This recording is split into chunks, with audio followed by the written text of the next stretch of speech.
Next order of business, Madam Clerk. Oral communications. The public shall have the opportunity at every regularly scheduled meeting to be heard under oral communications on matters not appearing on the agenda. Oral communication shall allow any resident and/or property owner and/or business owner who has a request or complaint of any nature relative to city business to appear before the council. Make their statement without debate, and the city council will refer matters to the office of the mayor. Persons speaking under oral communications shall be limited to 3 minutes each. Is there anyone in the audience? Please step up to the podium, state your name and address for the record. Can you hear me? Move this down. Yeah. My name's Donna Burgess. I live on Riverview Way in Gloucester. And I've had a terrible couple of months. Just let you, I'll share it. On Christmas Eve, 2024, I had to 911 my husband because he couldn't breathe. They took him from Addison to Beverly. I got a call in the middle of the night. They got to put him on a respirator. Turns out we both had RSV. The grinder pump went off at 3 a.m. during a snowstorm. I'm home alone. I'm very sick. And the previous grinder guy had showed us how to reset it in an emergency. So it was snowing. I was alone and I was sick. I reset it. I called the DPW as they started to work on the cover. Man blew up at me and yelled at me because I had told him that I did that. And he said I screwed everything up and Gloucester didn't accept it and it was my problem, $8,000. I almost passed out. DPW guy gave me the power sewer guy, the number, and said this man does Gloucester. A man and two young boys came by. They cleaned the eyeball sensor, charged me $500. The alarm went off 4 more times. They scheduled the big fix. No choice. I had no choice. No water. I was alone, and I had to do it. Tried to pay the business 3 times. No one was there. When I came back to my house, I went to go up the stairs. I noticed the pump was open, and half the screws weren't even on. I called up and I told them I would pay them when the job was finished. The next day, the owner shows up for the check, which was in my hand the whole time. And he went on a 20-minute angry rant, not sure why. I don't know. The guy was 3 times my size. I'm a grandmother. I'm sick. I'm 70. My husband's on a ventilator. And this guy is yelling at me, and I have his check. He said, I didn't give a crap about his workers working in the snow. And I know you guys are sick, but my guys worked hard and busted their asses, and you don't appreciate them. Oh. I know where you live. You're going to need me. I'm going to remember you. This whole setup, this deck, the stairs, everything's illegal. And this went on for 20 minutes. He went up and down my stairs yelling at me. And my husband was in the hospital. I was scared and upset. He was twice my size. I didn't want to involve the police. I had picked up a newsletter at Rose Baker and read the Older American Month proclaimed by the mayor. Thought I'd start there. I read his thing that it's all about seniors. And I thought I would go there. I got an appointment with Pam Toby, and my issues were the $8,000 that it cost me. A big issue is what that man did to me. I don't know what his problem was, but that was a big issue. And who do I call now? What do I do? And why is my pump private? My house it was a new build before we bought it. 20 seconds. Excuse me? 20 seconds. Okay. The people across the street just had their pumps replaced for free with my taxes. And doesn't each job start on a paper and you discuss it and you do it in permits? What was the criteria that didn't get met? Is my house not safe? If it's met the criteria, they were there before it got built. So I don't understand why the city didn't accept it. They had all complete control. As a matter of fact, the guy that just had his replaced, I'm higher than him. He doesn't even know why I have a grinder pump. So nothing got resolved at the mayor's office, absolutely nothing. I'm $8,000 out, and I just brought my husband home from the hospital again. I would like a little bit of help. Thank you. Thank you.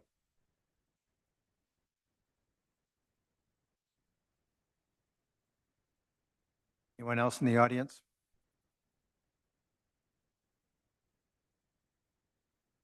No one online. Next order of business, Madam Clerk. The consent agenda.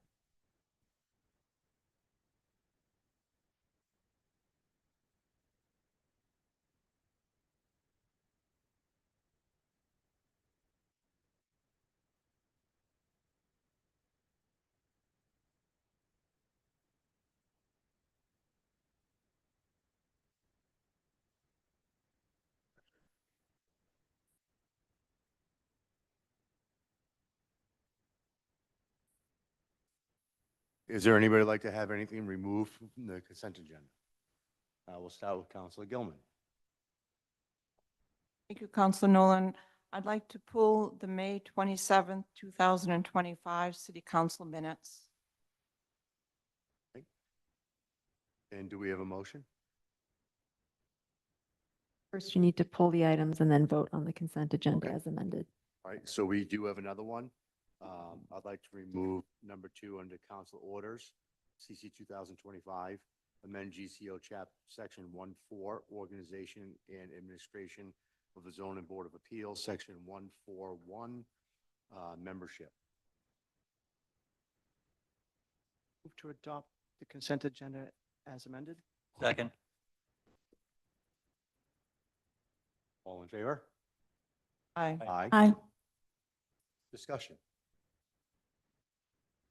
Council Gilman.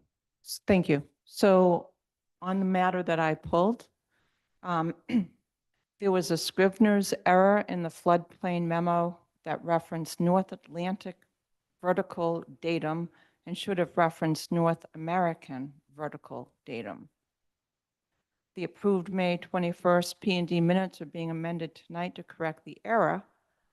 And later on in the meeting, I would like to ask that we vote to approve the revised May 27th City Council minutes at the time in the agenda when this is placed.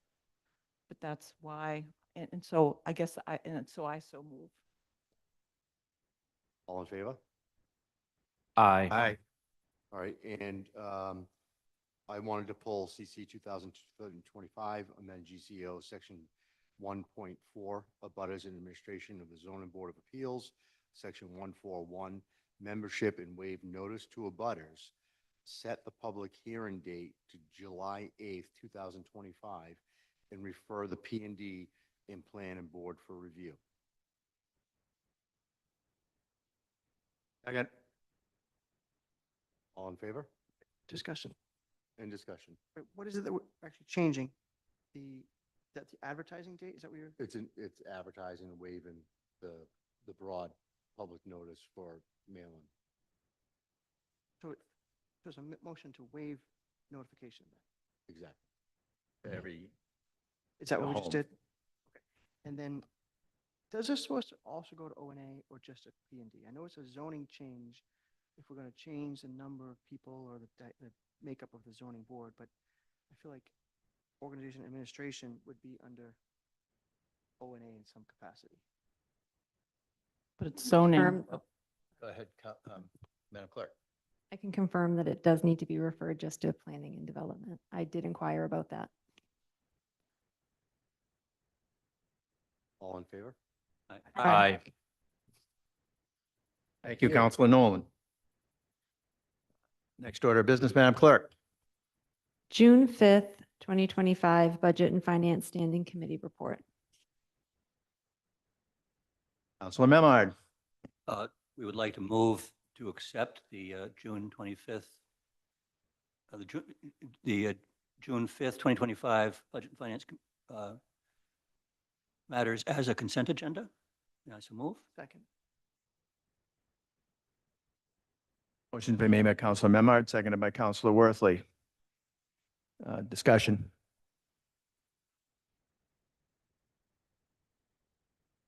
None? All those in favor? Aye. Roll Opposed? call vote. Oh, roll call. Sorry, folks. Counselor Worthley, Yes. Counselor Benson, Aye. Counselor Gilman, Aye. Counselor Grace, Yes.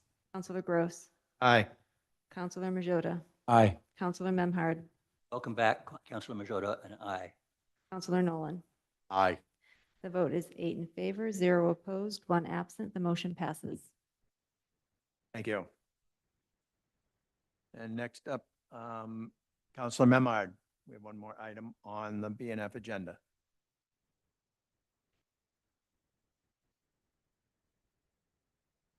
This is regarding the SVT 27 or the Board of Health? Board of Health. Okay, and yeah, I see it now.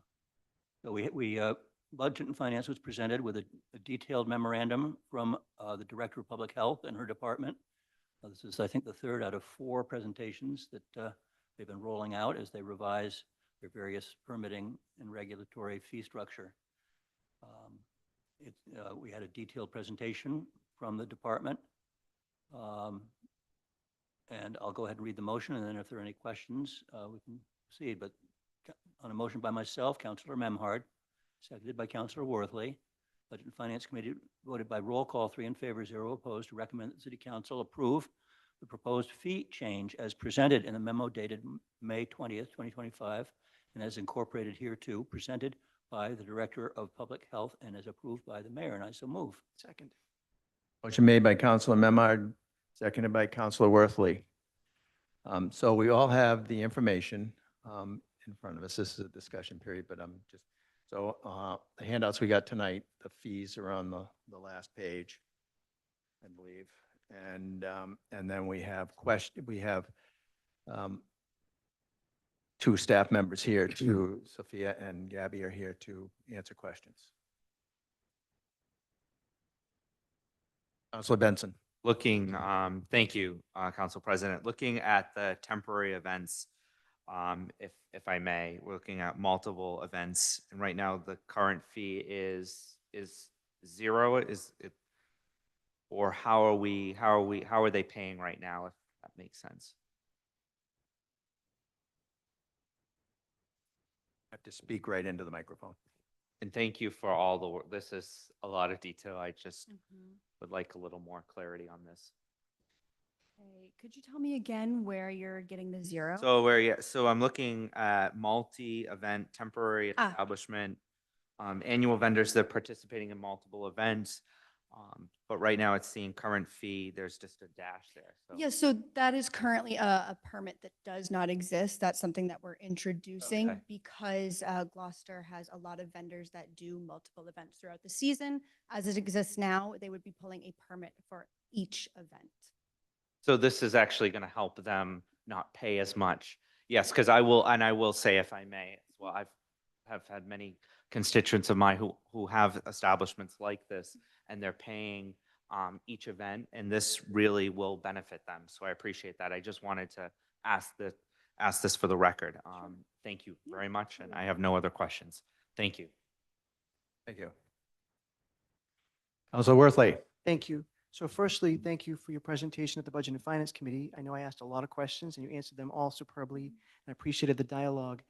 For the benefit of the other counselors who weren't there or didn't get a chance to see it, or for the public, could you just, in a very brief moment, explain how I like the data that you provided, the data-driven nature of this, but how you determined some of the pricing for the new fees relative to the costs incurred from the health department and city staff?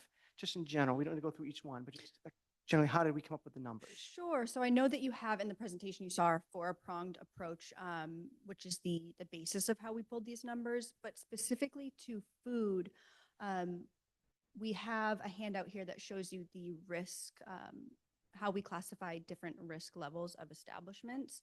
And depending on what risk level, risk meaning just the inherent risk, not whether an establishment is performing good or bad, depending on that risk level really drives how long I'm spending in the establishment on an inspection, and it varies vastly between level 1 and level 4. That said, the time spent, it doesn't make sense for, say, your Lone Gull to pay the same price as your Tono or your grocery store. So we did a exercise a few months ago when we really sat down and determined how long we were spending in each establishment based on the risk. And that was the big driver behind those numbers. So making sure that everyone's paying equally based on how long and how frequent their inspections are.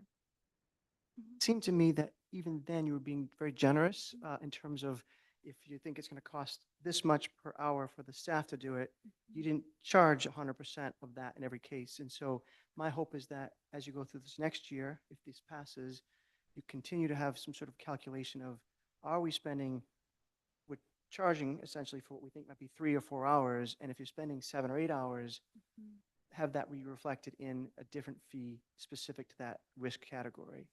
I thought it was really helpful to also compare the risks. Like you said, the Lone Gull is less risky because they're serving different kinds of food than sometimes a sushi bar or something like that. The last question is, do you have a rough sense as to when the last time these fees were raised? 2007 is the last time that these fees were changed. Okay. 12 years? I don't have any other questions. I thought you guys did a fantastic job at our committee, which meant you did the fantastic job at preparing for that. And I know that sometimes we will hear from a business owner who's, again, thank you for the math. I'm on Budget and Finance Committee, but it's bad math on that one. We will sometimes hear from a business owner who, I think you had a couple of quotes, they never charged me, they never regulated this before, I was grandfathered in, or these sorts of things. And we'll hear it, as members of the community, we'll hear these things, and sometimes it can be, so you're in a tough job, right? You have to be the bad guy once in a while, and we hear the complaints, and I just want to give you some confidence from us that we're not sitting there pointing fingers and saying, well, the bad inspectors are not doing their job. It's that you're actually protecting the public by doing your job so well. And I think I also want to say I appreciated that your approach was not punitive, it was educational. And now if you want to spend 30 seconds explaining sort of the tiers of, if you have to go back a couple times, there's no additional cost, but just how you're helping people get up to speed on the things that they need to know. Yeah, sure. So part of the reason that things are taking so long, what we found in the last year that most of this department has been here is that Gloucester's truly lagging in terms of where we need to be based on the state regulations that exist today. So we could go in there and be very punitive, but we've found that it creates a better relationship between the health department and these operators, and ultimately you all as well, if we're taking an education centric approach. So yes, the time spent today is a lot higher than what we are proposing for costs, but we're really hoping that with all of this education, that time and cost will start to level out. I hope I answered your question. Did Definitely I? did. Okay, great. Yeah, thank you. I don't have further questions. Thank you. Thank you. So, correct the 18. Yeah, except that it's been 18 years since they were raised. I did my fast math wrong. So, and I think we all know things have gone up a lot in 18 years. And I also want to appreciate that there was something in your proposal where someone who's going into business has a chance to basically have an inspection done before they sign on the dotted line, so they know what kind of investment they may need to make to upgrade refrigerators or stoves or things like that. And I think that's going to save people a lot of money in the long run and also save people from bad health experiences. So I'm really impressed with the work that you've done. Thank you. Thank you. I too would like to acknowledge the amount of work that the health department has done overall to look at all your fee structures very strategically and figure out what it costs you to do it, and then come up with fair fees for what you're actually doing, because it is a service that's being provided, and it's not, it doesn't come for free, and it really is beneficial. I mean, especially where you are giving the pre-purchase option also is really beneficial for people who won't be caught by surprise. Anybody who's watched Nona's knows what that is. Thank you. Thank you. Any other questions? All those in favor? Aye. Aye. Opposed? Thank Yeah. you. Thank you. Thank you all. The ayes have it. 8-0, 1 absence. Next order of business, Madam Clerk. There were no items to be taken up under O&A on June 1st for a committee report under this heading. So the next item is the June 3rd, 2025 Planning and Development Standing Committee report. Councilor Benson. Okay, Only thing here is a memorandum from the planning director regarding modifications to the Gloucester Crossing site plan. And there is a full council vote for that. Oh, thank you. And we will make, this is first time doing it, so I have a great mentor over here. So we're gonna make a motion. Yep, so a memorandum from the planning director, modifications to the Gloucester Crossing site plan, committee recommendation on a motion by Councilor Grace, seconded by Councilor Gross. Planning and Development Committee voted 3 in favor, 0 opposed on to recommend that the city council confirm that the proposed change, the special council permit Gloucester Crossing as presented in the memo from the planning director dated May 22nd, 2025 are unsubstantial. So move. Second? Discussion or, oh, you would. Motion made by Counselor Benson, seconded by Counselor Grace. Discussion. Counselor Gilman. With your permission, Mr. President, I'd really like to put the I was just going to ask. the email from Greg Cadamatori on that. Okay. Does that also have the plan too with the email? That is included in the P&D packet. Yeah. That has the, Yep.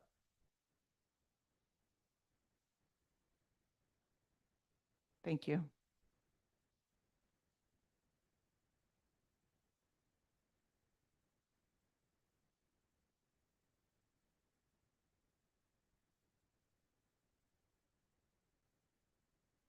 I don't think we need the one from the attorney, but just the first 2 pages. Could you Just the memo? Just the memo okay. from Greg. That's the most important thing, because I think, I believe Attorney Harrison is here. In Attorney Ellison's absence, in case there are any questions. But if you could just highlight the major bullets on the memo from Greg Cadamatori. Gloucester Crossing has a lot of, people will ask questions, and I just feel it would be helpful if you could just highlight that, Grace.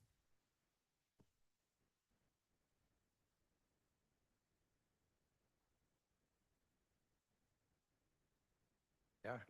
So they're right here. Did you want some, I mean, Well, I guess I'm not doing Zoom tonight, I just get my packet, so do you want me to read it, or? I don't know if it needs to be read. Okay. I mean, everybody has it. We're making the decisions here. Is there something that you would like to discuss on this? I guess I would just like a better summary of what this means.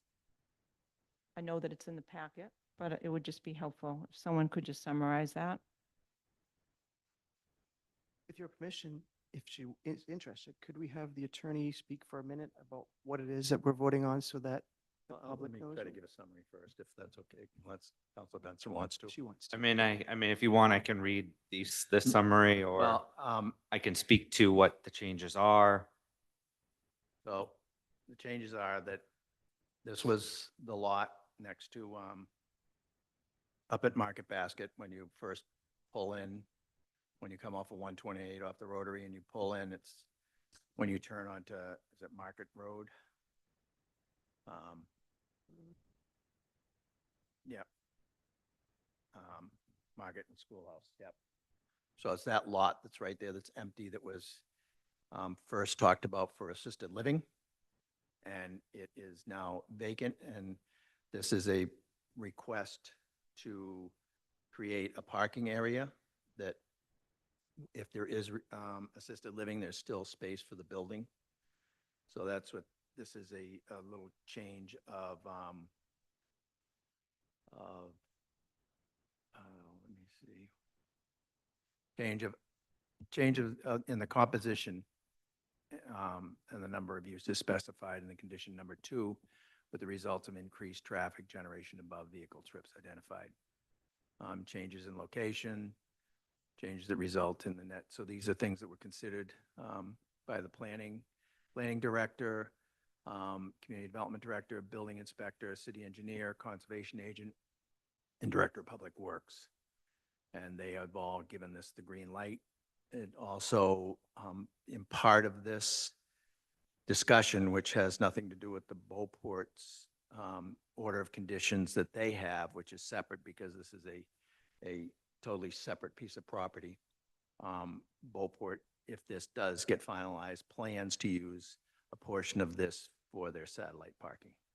If you want, Council President, I mean, I can put on my computer, I have the Google Maps up to show kind of where the parking is going to be, and then also. It's in this also talking pack, about the it's in char- this packet too. Yeah, okay.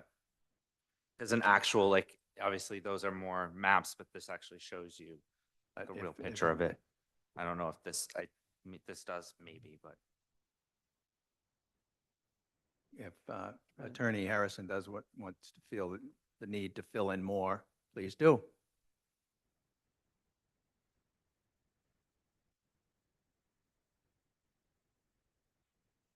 Good evening. For the record, my name is Michelle Harrison. I am actually covering for Attorney Ellison, who has presented all of this to the city before and all the various boards. I'm actually a consultant to Attorney Ellison. As Counselor Benson said, that there are 3 modifications to this project that have been reviewed. The special permit for Gloucester Crossing says if there are any modifications, that it's up to this group of people led by Greg Catamadori, the planning director, with the building inspector, with the DPW, with the city engineer, with someone from with the conservation agent. And they all have reviewed the 3 modifications and have decided that the 3 changes are insubstantial and do not merit a modification of the project, of the special permit project. So you have just before you, not the whole project, but you do have the recommendation of the planning director that this is not a substantial modification and these changes can be made. The 3 changes are as indicated. The first one is that a parking lot will be created on Lot H, which is the one described when you're going in toward Market Basket. It's on your left-hand side. And it will have 81 spaces, 54 will be leased by Beauport Gloucester. The hotel and the other 27 will be used by businesses at Gloucester Crossing, primarily the Market Basket, which needs some additional employee parking. The use by the hotel on that site is for guests, for overflow parking, if that need arises. Guests will not drop off their car there and wait for a bus or something to take them to the hotel. Everything will still be done by the valet service that you all know is at the hotel now. So you'd leave your car there and it would get moved by the valet service. Mostly, if that happened, it would be for people that were there for a conference or going to be a longer term, not just going for dinner or one overnight. The second modification, as you enter as you enter on Market Street, you go past that location that I've just described, and on your right, the roadway, and actually some of it has already been done during construction of the ball field. That roadway is going to be widened a bit toward the ball field so that the traffic will be improved. Trucks will be able to go through that area more easily. And it's just going to provide more safety and better driving. And the third item is a widening of the loading dock at Market Basket. And we probably have all been stymied at one point or another as one of those big trucks is moving out and moving in and turning and trying to get just more width is needed there. It's not going to be bigger for more trucks. It's going to be for safety and for better traffic in and out. So those are the 3 changes. The special permit for Gloucester Crossing does look at certain items that either have to be met or not met, and Mr. Catamadori has put those in the memo to you. And in each one of those things, the determination is that the need for a modification of the special permit is not necessary, but can be granted by this rigorous review that went through, as I said, by the planning director, by the conservation agent, by the city engineer, by the DPW, and somebody. And also this project, the parking lot has already received site plan review by the planning board. And also with the design and landscaping and stormwater management, all for the parking lot. And the same review was done by the Conservation Commission because there's some work that will be in a buffer zone or wetlands jurisdiction that where the loading dock will be. And they had a site visit and reviewed it and issued a new order of conditions. Stormwater management has also been reviewed by the engineering department. That is, I don't know if it's a brief summary, but I hope it's a direct summary for you. Better than mine. Thank you. Answers all my questions. Thank you. Good. Councilor Worthley. Thank you. Attorney Harrison, I feel like I'm having a flashback or something, because when you started working on Gloucester Crossing, I sat right there 20 years ago, and Joe Shalino sat next to me, of all people. We just saw him earlier. Yeah, So I right. appreciate the update. You haven't changed. You don't look any older. You're just as capable as you were 20 years ago when we were doing this. So thank you again. Compliments will get you everywhere. I know. So you said that there wouldn't be any busing. I see Attorney Attorney Ellison, would you like to Elias in here. join for questions?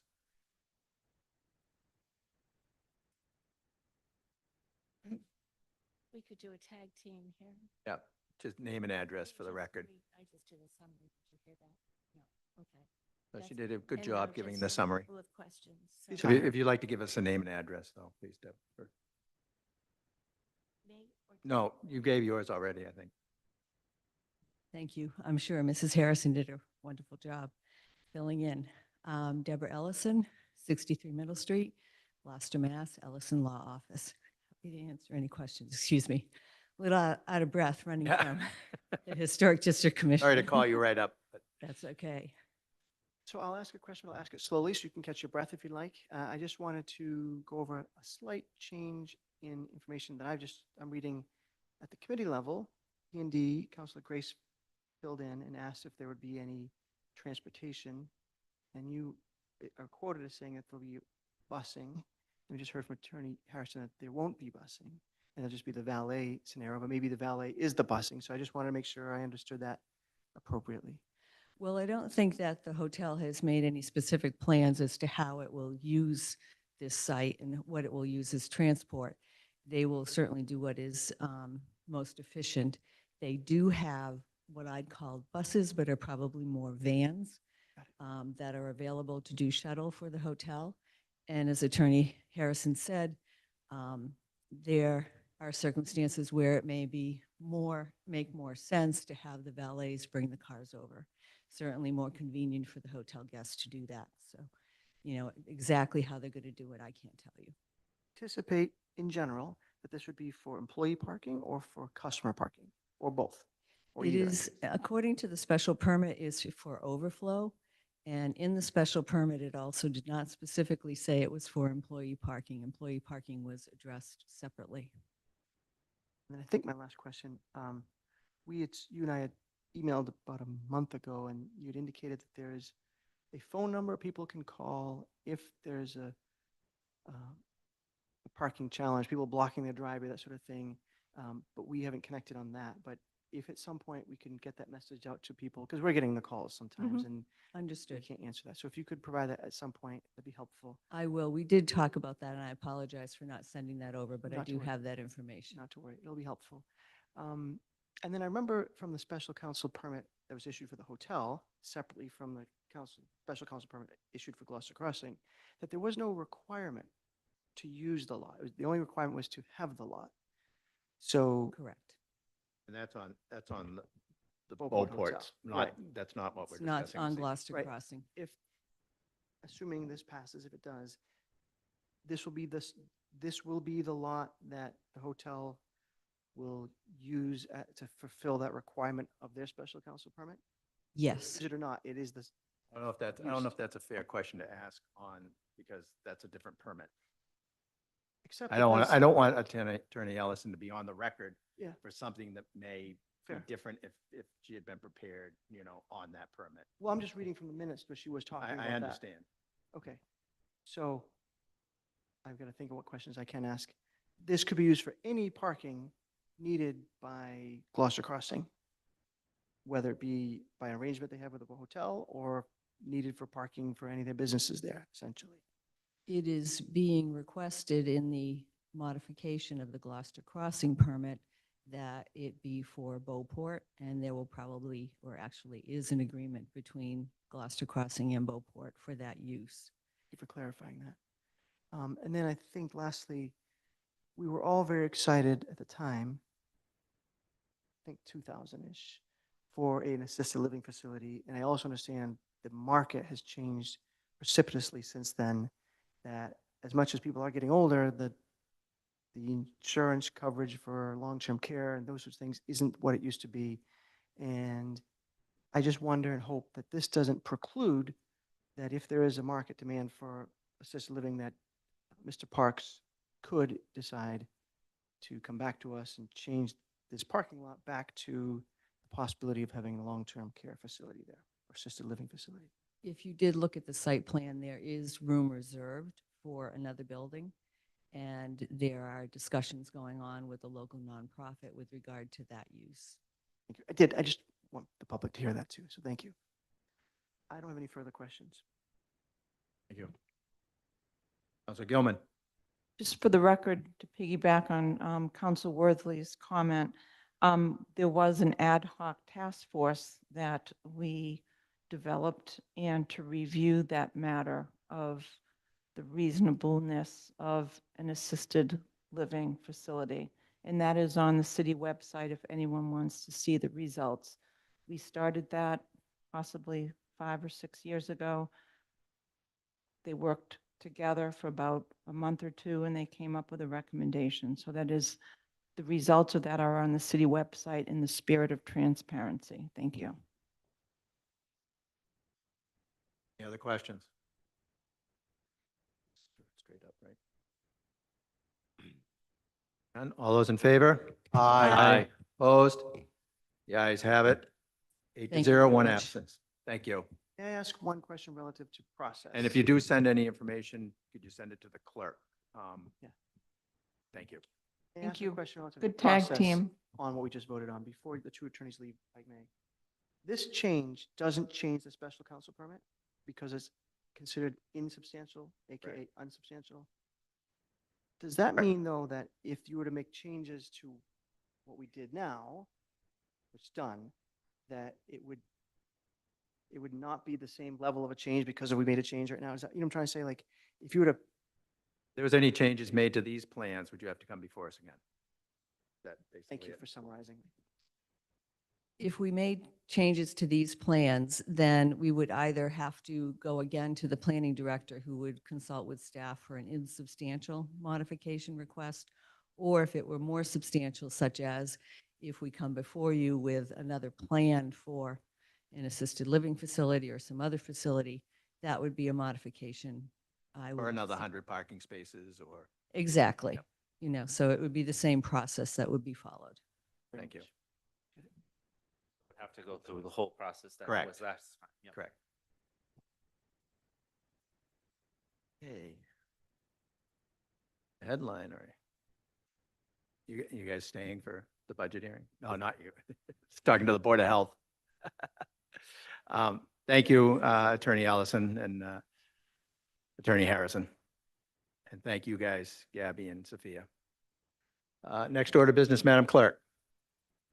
Public hearing 2025, number 22, public hearing on the FY26 proposed budget, the FY26 mayor's recommended budget.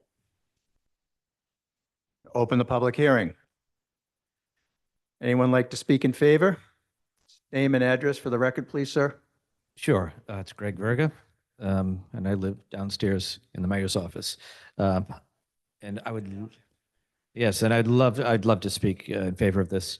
First of all, I just want to offer some thank yous to the staff that helped put this budget together. As you all know, we'll pass the budget by July 1st, and then July 2nd, we start working on the next budget.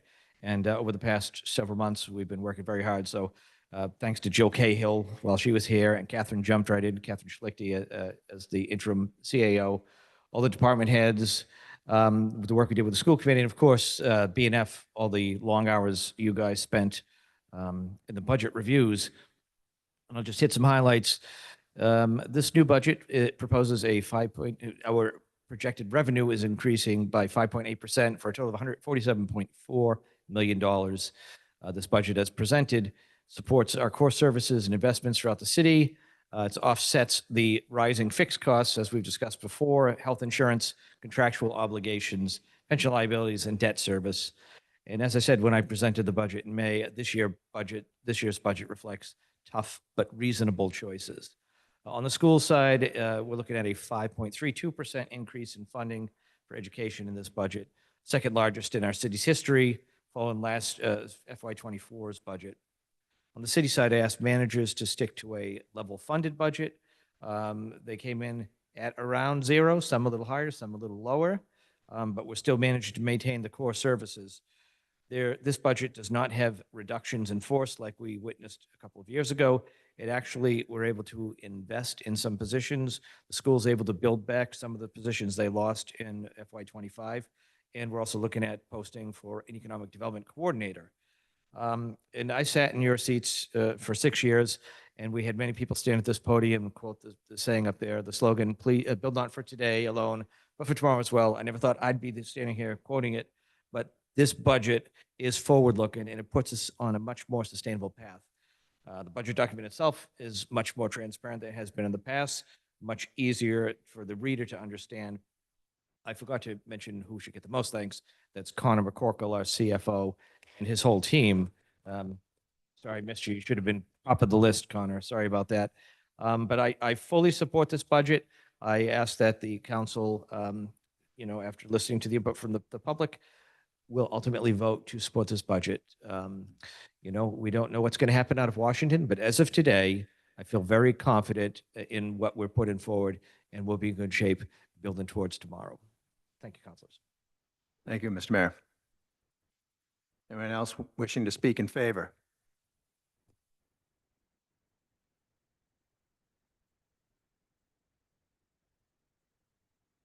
Anyone wishing to speak in opposition? One in the room?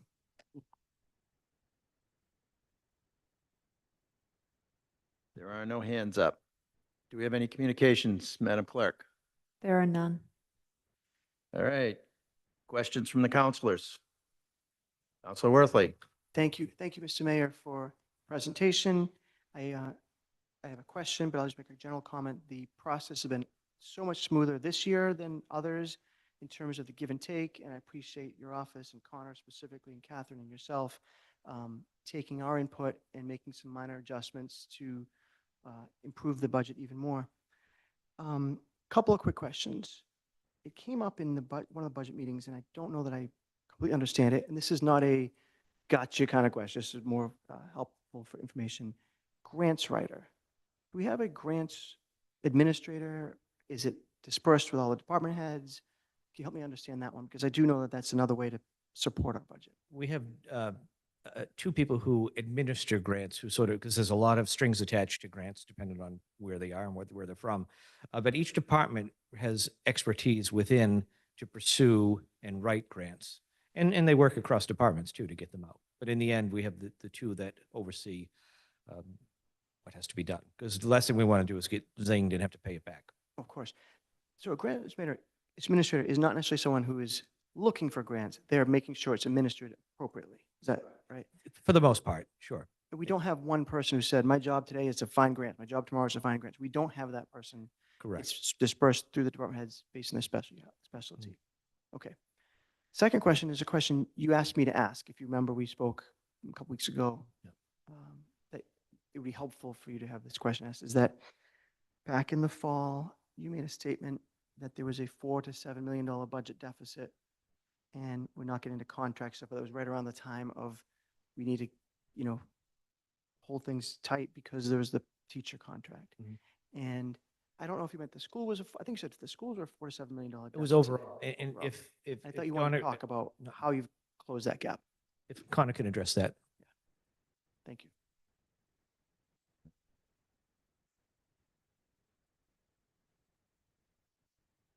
I've even got some slides about that. Mr. Nona's going to ask this question, right? It could come up. Thank you, Connor.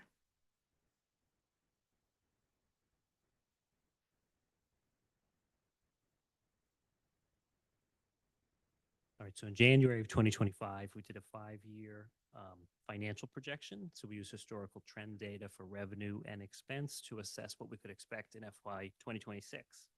At that time, the estimate showed a $3.3 million deficit in FY 26 if we were to provide level service funding to all departments. And I thought it was interesting. I looked around to other communities. When you look at our neighbors, the challenges we had are very much mirrored in other locations.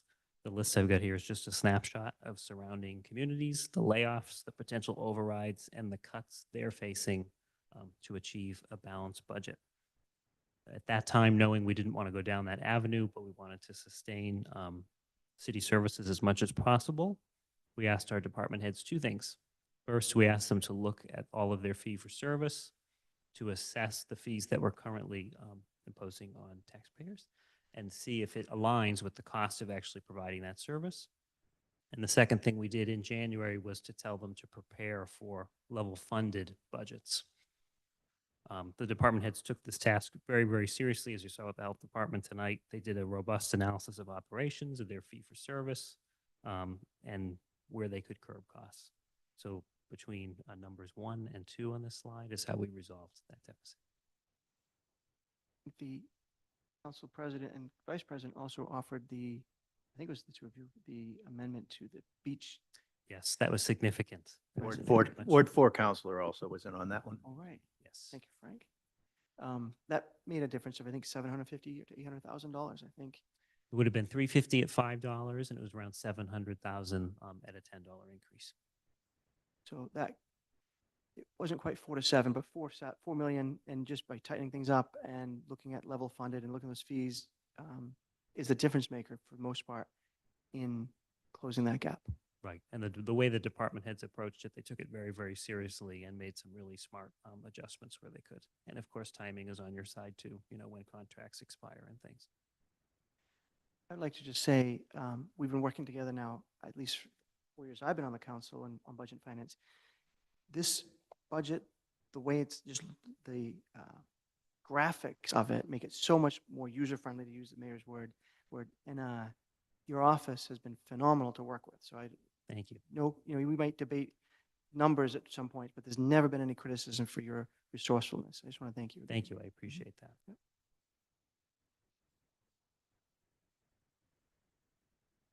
I just want to clarify, but just you saw on the slide, it said, we asked the managers to prepare level funded budgets. So just to make, have people understand, you've got a level service budget would have been, do everything you did last year, how much money do you need? Level funded is, you can get the same money you got last year, how can you make it work? So we're at level funded. So there are some things there where we are going without, but there was a lot of belt tightening across the city side and the school side. The schools really could have used a lot more, and I hope in the coming years we're able to do that for the school side and the city side as well.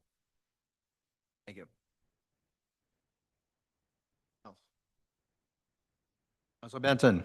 You. Maybe for you, Mayor, or Connor, could you just we're looking at new growth. How much is coming from commercial, industrial, personal versus what is coming from residential?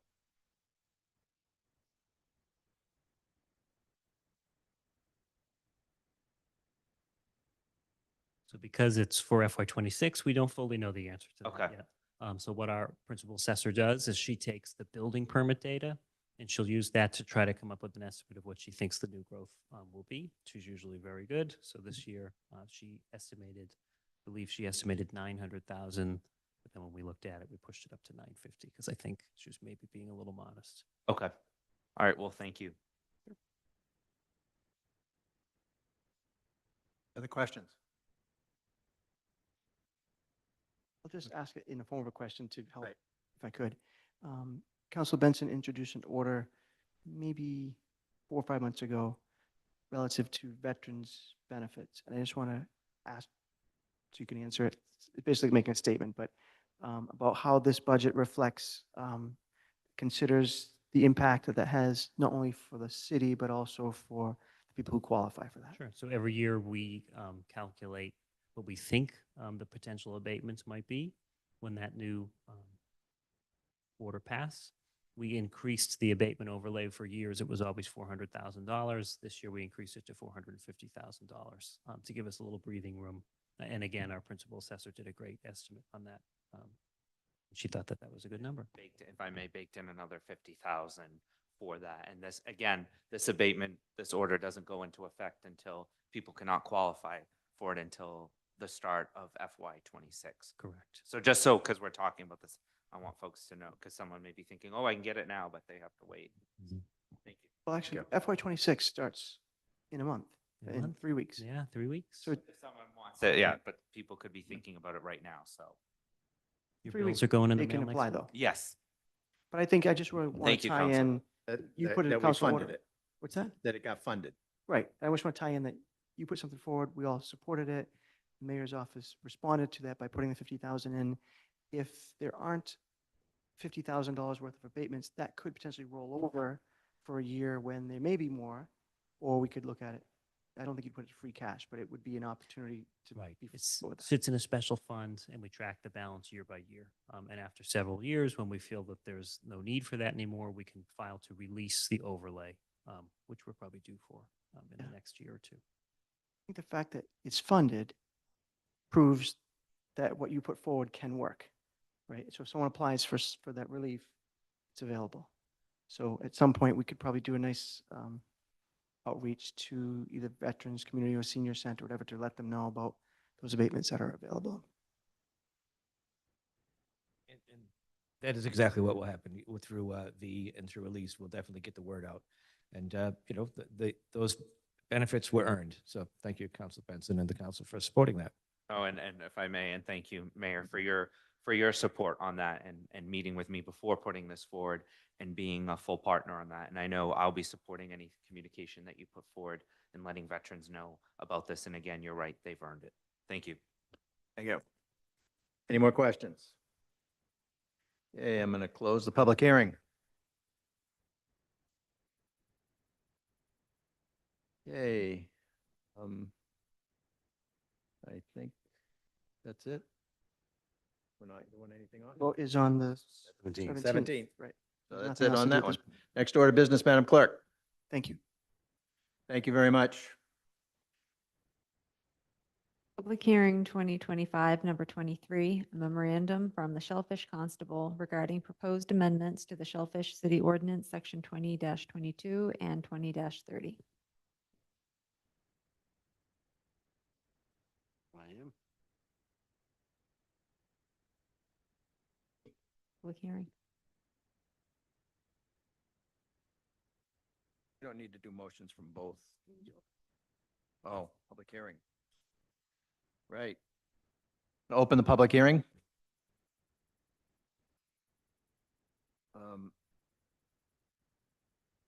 So yeah, read the motion and then we have a point of reference. On a motion by Councilor Gray, seconded by Councilor Nolan. The Ordinance Administration Committee voted 2 in favor, 0 opposed, 1 absent to recommend the City Council amend the Gloucester Code of Ordinances, Chapter After you 20, read. shellfish, Council, could seaworms. you put the microphone closer? Shellfish, seaworms, and eels, Section 2022, same. For non-commercial purposes, in Section 2030, limits as follows. Add D, the number 1-day permits available each day shall be limited to 30.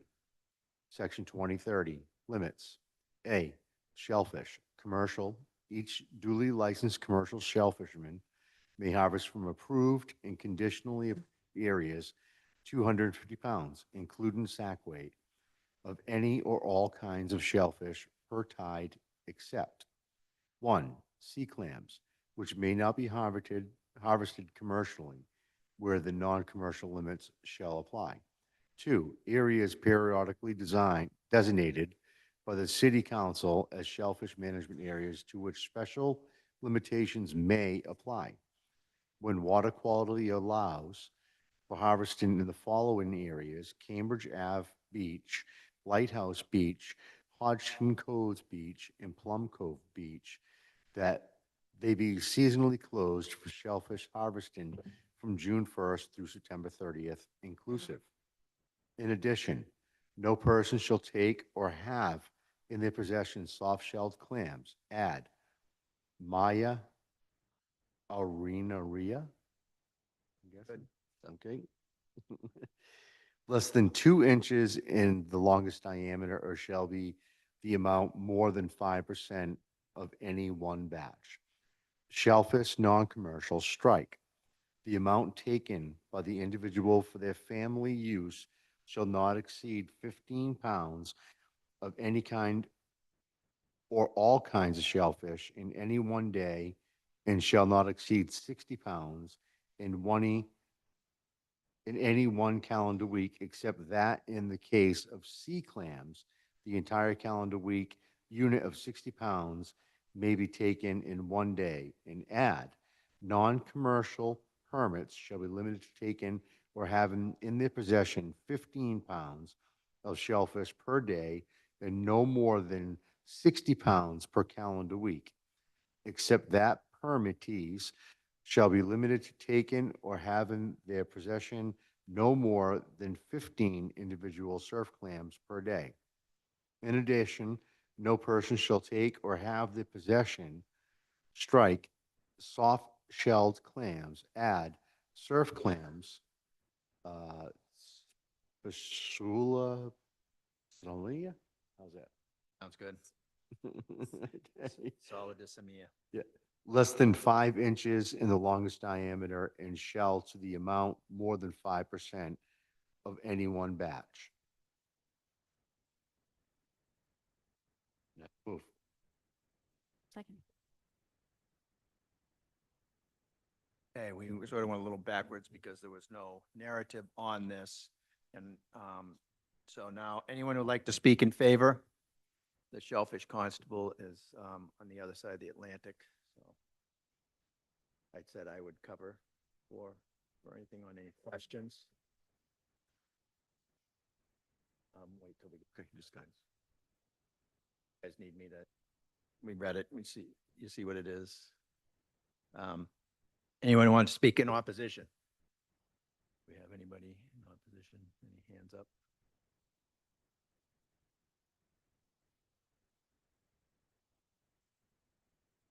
No one to speak in opposition?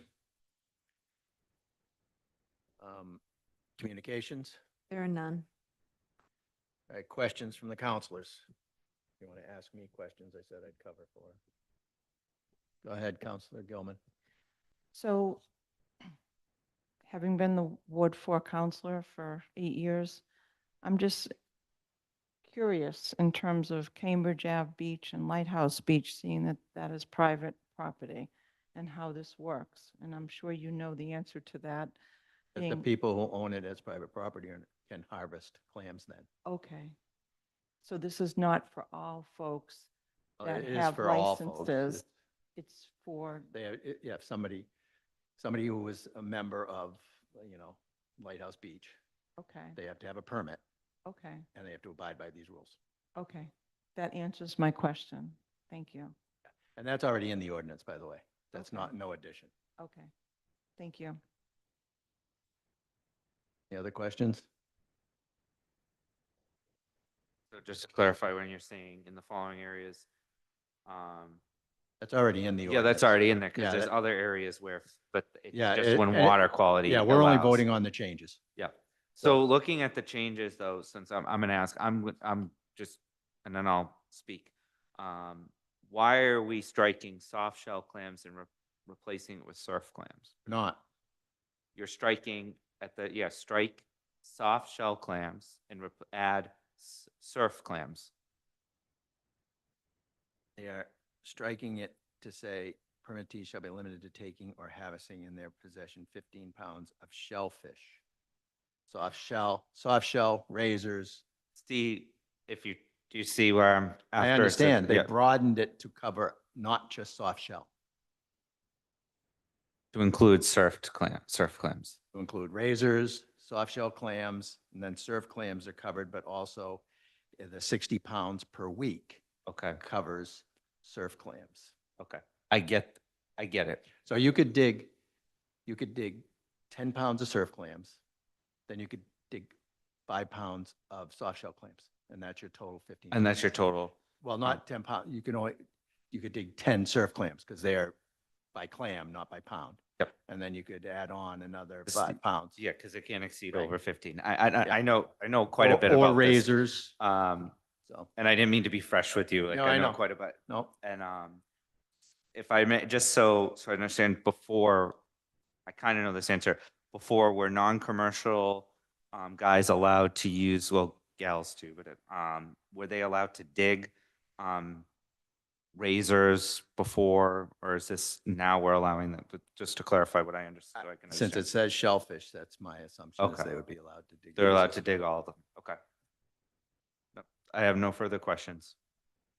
Yeah, and it said it also, in the strike, what was struck out was also that it said, any kind or all kinds of shellfish in the previous language. So they're just eliminating it and just saying shellfish. Do you know, could you just briefly, if I may? Yeah, this is non-commercial. I know this is non-commercial, so, but could you tell me why this, just quickly, could you just, Just a for one change. sentence, why a change? Why it changed? Because, well, for one thing, sea clams are not surf clams. Okay, So they're digging surf clams. They're not digging, or quahogs, we used to call them, or hen clams. So it, and they changed it from 15 pounds of surf clams today to 15 individual clams. clams, yep. And they changed it from 60 pounds in one day to now you can only take 15 clams and up to 60 pounds of those clams a week. Okay. So that- they're actually, the non-commercial folks are actually not, we're lessening the amount of clams that they can, if I'm understanding No, correctly. the 60 in one day was really impossible to regulate Yep. because, they could go to one beach and dig 60 pounds and then they go. And then you go to another beach, yeah. And dig 60 Yeah. pounds. And, they can, the assistant constable is on Saturday and the constable's on Sunday and they see him at one beach, Yeah. they- No, yeah, I totally understand. Yeah, I mean, I want to just be, yeah. regulatorily, it became easy, enforcement became easier Yeah, no, I get it. and describing the clams correctly. Yeah. Okay. Well, thank you. But yeah, that's why the striking out of soft shell clams is because it was, they changed the previous language, so they wanted to make sure that, that it said surf clams less than 5 inches. It should not have said soft shell clams less than 5 inches. What you said too about regulating is like, how are we going to know if they're going to get 15 pounds of shellfish and then they're going to go to another beach and take another 15 pounds of shellfish? How do we? Well, hopefully they take a note of who's where and, Yeah. No, but thank you. Councilor Worthley. Yes, thank you. So I know that there's a different part of this ordinance that we're not changing relative to the questions that Councilor Gilman raised regarding the private property nature of some of these beaches. But I just want to make sure the answer was also clear that according to Mass General Law, Chapter 91, fishing, fouling, and navigating is still allowed on public or private beaches. So this would, even though your answer was that this regulates the private property owners, it also regulates the public that go to those beaches. And commercial guys can too when it's open. Right. So when the clam flats are open, they can go there, meaning they are allowed to cross private property to get to the water's edge. No, they're not allowed to cross upland private property. They have to enter Get through there from boat, essentially, or from public or land. public property. Right, but they can stroll the entire beach. Can't get there by boat because that's another ordinance. You can't walk the public. Right. Beaches without a lifeguard, or beaches with a lifeguard, I guess. Yeah, no, it's beaches with a lifeguard. No, you can't get there. Say it on the microphone again. Anyway, I hear that's not in this, so. we Said don't- you can't get there. That's okay. They still, that's not a change that we're discussing this evening. I know, but your answer was that it only regulates the private property owners who Right. might be clamming there. But, And you can get there by boat, actually. right. So this They regulation. could swim in. This regulation goes to anybody who's a licensed clammer, or frankly, unlicensed too, but licensed Right. clammers. This does not cover commercial. Commercial people This though does still not have to cover have a license. commercial They people. have to have a non-commercial license. Now, to go Let's out. just try to stick to what Yeah. the changes are on this. I Let's just not wanted, get but the question was sidetracked. asked and the answer. I know, but wasn't it has no, it's not part of this. Okay, so just for If we want to clarification. change, if we want to change that piece of the ordinance, we Nope. can, but it's not here tonight. Nope. The point was, the answer was, this is only for the private property owners, but it's not just the private property owners. That's a whole nother discussion that we're not delving into this evening. Okay, then I'm gonna ask this question. Does this regulate everybody that might be using these It flats? regulates anyone who gets a non-commercial permit. Got it. And you, in the city of Gloucester, if you're going to dig clams, you have to have either a commercial or a non-commercial permit. So whether they own that property or not, they would still be regulated by this. Correct. Got it. Thank you. Correct. Yes, they have, even if it's on their own property, they need to have a permit because they could be accessed from the water. They could swim in, they could do anything. They could swim in. Okay, No, just what you clarified, because there was counselor, just to clarify, that no one though can shellfish in this city without having either a commercial or non-commercial permit. as far as Yeah. I know, correct. That's how so yes. As far as I know, correct. Yeah, no one's gonna go out without a permit yet. Legally. Yeah, legal, well, Right. obviously legal. Green crabs. Harvest plenty. Okay. Any more discussions on the changes? I'm on the changes. On the If It's a changes. discussion, not a question. I'm just for the record, I mean, are we going, we're still in questions, okay. Because when you said discussion, I was, Yeah, I close the public hearing. it's okay. So just for the record, I'm going to be voting present on this. I have a very close relative who is a shell fisherman, and just for the record, I just don't want to be voting yes or no on this. Very good. Understandable. All right. Motion was made by Councilor Nolan, seconded, if discussion's over, or I guess. Second was made by Councilor Grace. Any more discussion? All those in favor? Aye. Present. Opposed? The ayes have it. 7 in favor, 1 present, and 1 absent. Next order of business, Madam Clerk. Public hearing number 24, loan order 2025, number 3, loan authorization request in the amount of $100,000 for repair of private ways at 181 to 188 Hesperus Avenue. I'm going to open the public hearing. And I will open it to anyone who would like to speak in favor. Anyone online, raise your hand.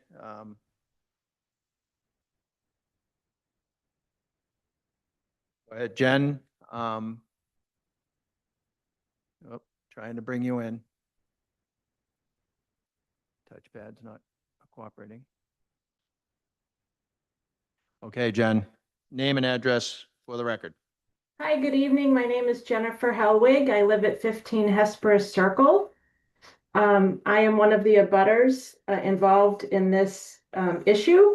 I'm strongly in favor of this. I'd like to say a thank you to Councilor Nolan, who worked closely with our group of abutters to help us file a petition with the city and to successfully execute all the requirements of the city in terms of having a public meeting and an official vote of the abutters.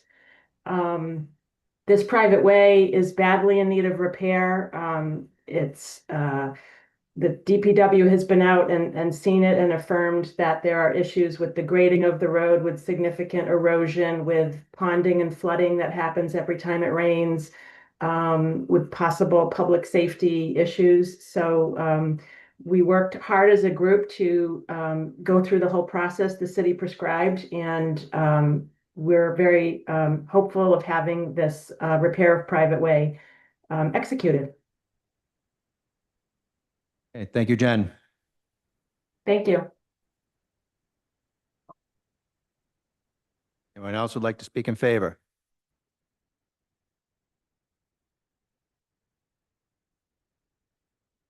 None? Anyone who'd like to speak in opposition? Seeing none? Do we have any communications, Madam Clerk? No. Do we have questions from the counselors? Not any staff, but you can ask Counselor Nolan. Counselor Worthley. Thank you. As always, great job, Councilor Nolan. You have probably done more betterments and helping neighbors in your ward than anybody in the history of Gloucester, I think, at this point. So good work. I would like to say that Tony Gross did work hard with me on this as well. I'm sure Jen would have said that, but she probably doesn't feel comfortable speaking in public. But Tony was instrumental in a part of this as well. So it's not just myself, it was Counselor Gross as well. And hoping that all of you support this like it's a project that we always find to be a good thing for the community. So I would have said that in discussion, but just kudos to you and to Councilor Gross for pulling this together, into the neighborhood for agreeing to this. One question I have simply is, this is a loan authorization request. Have we already, or do we have a betterment agreement that's separate from this? Have we already done that? We're voting on the agreement tonight. But we Sorry. have the paperwork filed with the clerk's office, and all the signatures do meet in, the neighborhoods meet in, the minutes have been passed in, the city has signed off on it, the mayor's office signed off on it. So tonight we're voting on the loan authorization, but I can see a point. It is a little bit different than things in the past where we voted on the actual betterment. I think that the way they're wording it now is that they want to approve the loan order, which would be the same approval method for the actual process, because it's in the language of how it's actually going to be done and recorded. And I certainly have no objection to the loan authorization. I will be supporting it, but I just didn't know if, because we've done the agreement first, that needed to be done. And I did miss a budget and finance meeting because I had surgery last week. So if you voted on it, forgive me for not knowing that. So just a question. I think you've answered it. Thank you. Any other questions? Counselor Gilman. My question is pretty simple. So it is 5, 6, 9 properties? Is that, so there are 9 abutters that are participating in this, ranging from 181 Hesperus to 188? Oh, thank you. Nice job, both of you. Any other questions?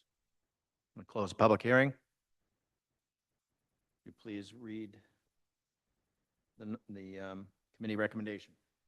Comes from us. Budget. Okay. Oh, yes. Counselor Memard. Yes, thank you. On a motion by myself, seconded by Councilor Grace, the Budget and Finance Committee voted 3 in favor, 0 opposed, to recommend that the City Council approve the loan order as follows. Ordered that the City of Gloucester appropriates $100,000 to pay costs of permanent repairs, including paving, to 181 to 188 Hesperus Avenue, private ways in the city, including costs incidental or related thereto. To meet with appropriation, the treasurer, with the approval of the mayor, is authorized to borrow said amount under and pursuant to Mass General Law, Chapter 44, Section 7-5, or pursuant to any other enabling authority.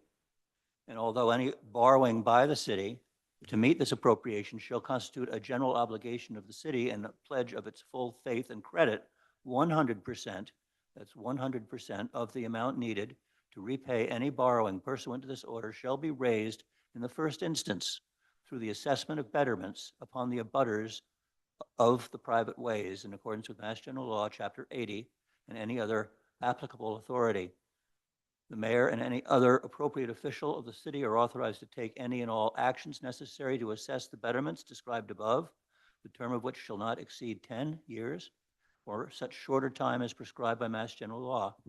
Any premium received by the city upon the sale of any bonds or notes approved by this vote, less any such premium applied to the payment of costs of issuance of such bonds or notes, may be applied to the payment of costs approved by this vote in accordance with Chapter 44, Section 20 of the general laws, thereby reducing the amount authorized to be borrowed to pay such costs by a like amount, and further ordered that the treasurer is authorized to file an application with the Municipal Finance Oversight Board to qualify under Chapter 44A of the general laws any or all of the bonds authorized by this order, and to provide such information that execute such documents as the Municipal Finance Oversight Board may require for these purposes, and I do so move. Second.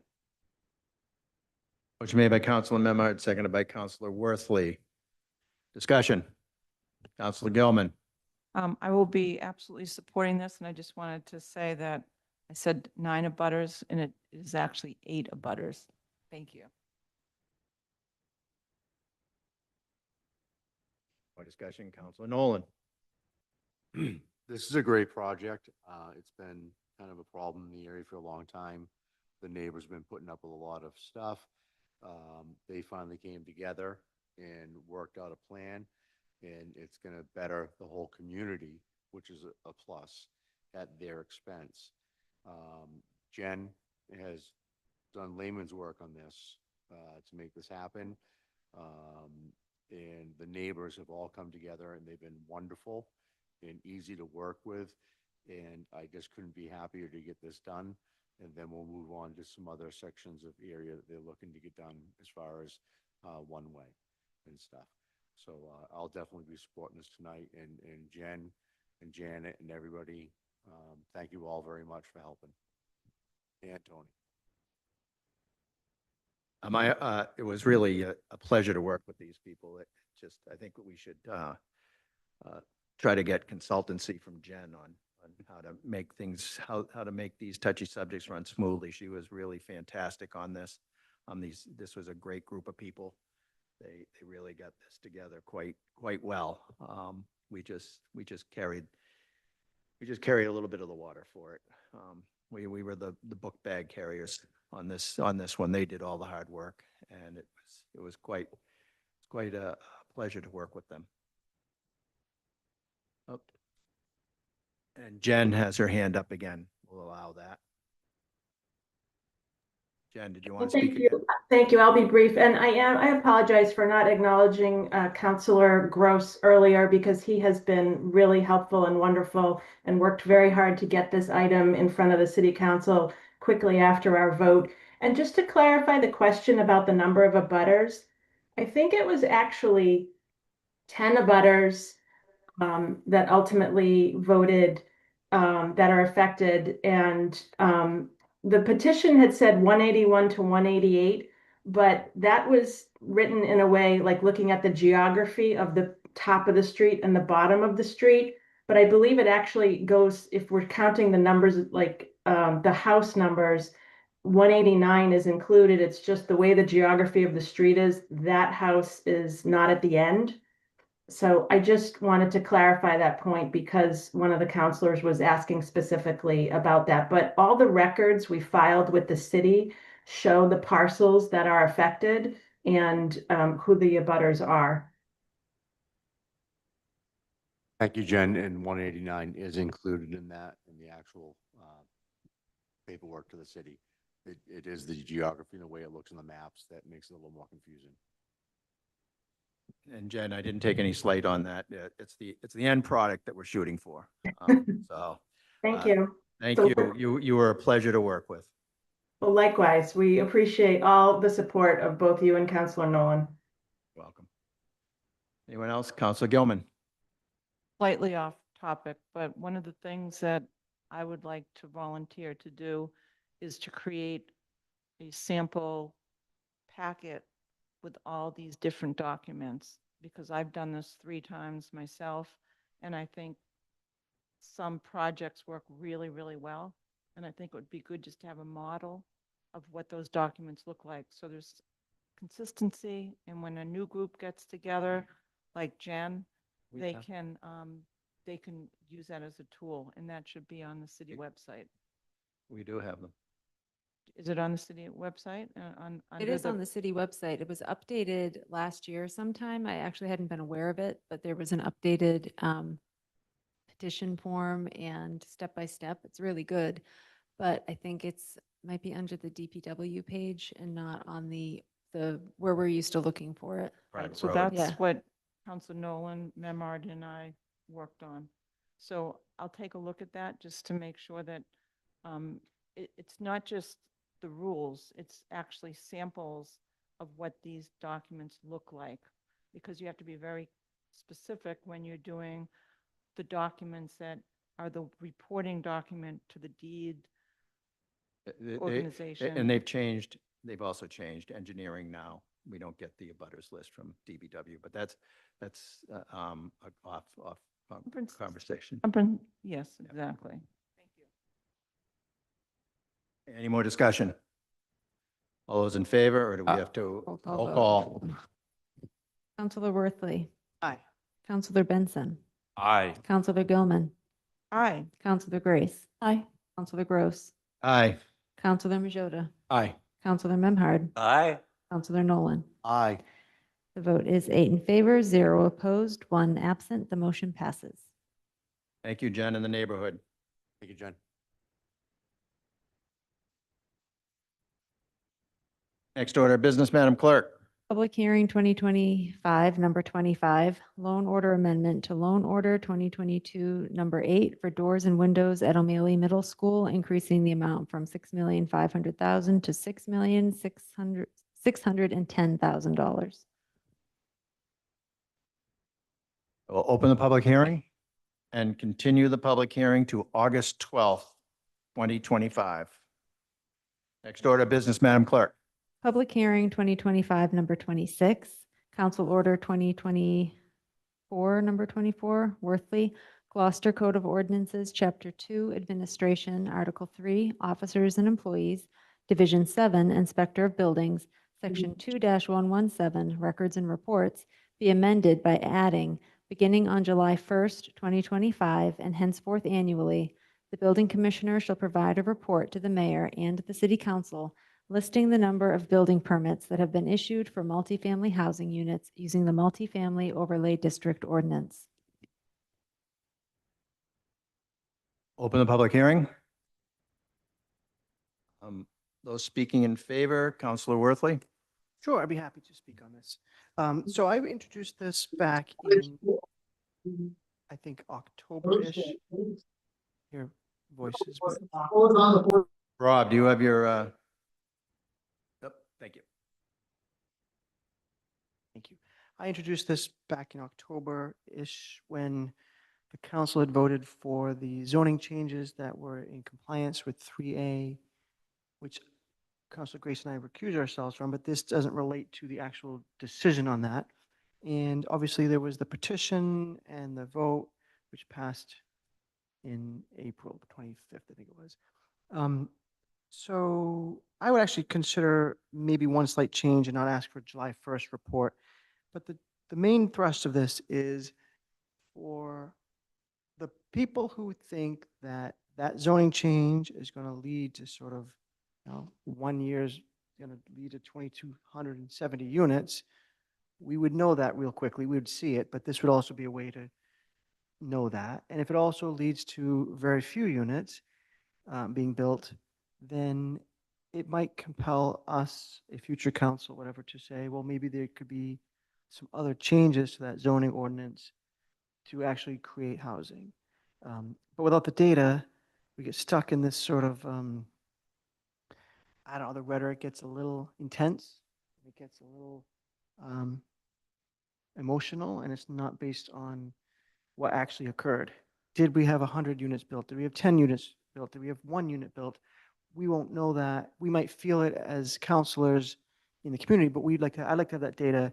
And so it's in here simply to ask the building inspector. And Rob, if you recall, when we talked about it, you'd said it's 2 clicks. It's report and send. So I don't think it's asking a lot of the administration to share that report with us. So that's it. The only question is whether, at least I have, whether the council wants to change the July 1st date, simply because I don't think, A, that this would actually be in force. I think it's 30 days from the time we even take a vote. And secondly, Already changed in the motion. from the committee report. Sorry. So, great. So January 1st. I think that gives us time to have, if there's any activity in this field, we'll know at least 7 months worth of information. Okay, so that was the reason for it. I'll be happy to answer any questions. This is not for or against the original ordinance, the zoning ordinance, it's just to get some reporting on it. That's my story. Anyone like to speak in opposition?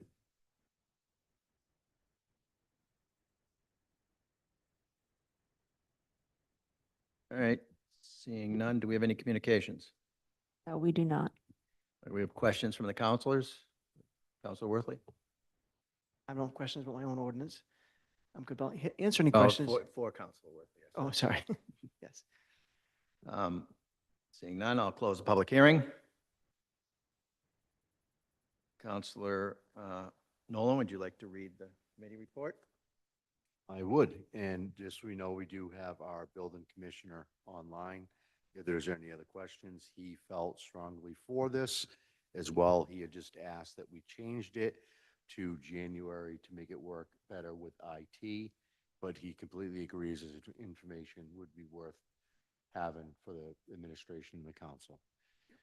So with that being said, on a motion by Councilor Gray, seconded by Councilor Nolan, the Ordinance Administration Committee voted 2 in favor, 0 opposed, 1 absent, to recommend the City Council amend the Gloucester Code of Ordinances, Chapter 2, Administration, Article 3, Officers and Employees, Division 7, Inspector of Buildings, Section 2-117, Records and Reports, by adding, beginning on January 1st, 2026, and henceforth annually, the building commissioner shall provide a report to the mayor and the city council listing the number of building permits that have been issued for multifamily housing units using the multifamily overlay district ordinance.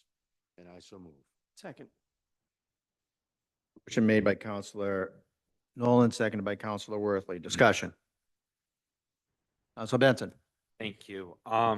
I will be supporting this, and I want to thank Councilor Worthley for bringing this forward and giving people information about what's happening. Hopefully, once we receive it, the mayor receives it, it will be readily available to constituents to let people know what's actually happened and if there are needs in the future. I appreciate you bringing this forward.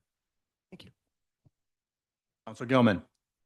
Just to add to that, I'd also like to recognize our building inspector for being on the call. Kind of a long meeting, and I think whenever we can just hit Counselor a. Nolan already did. Oh, okay. Well, may I It's just- worth another one. He is a nice Okay, guy. thank you. I just wanted to say, whenever we can just hit a button and get a document that provides data for us, it's very helpful, and it sounds like it's a no-brainer, so I'll be supporting this. Thank you. Counselor Nolan? Would it be all right to ask our building commissioner if he wants to give a statement on this? No objection. Oh. Your call, though. Your call.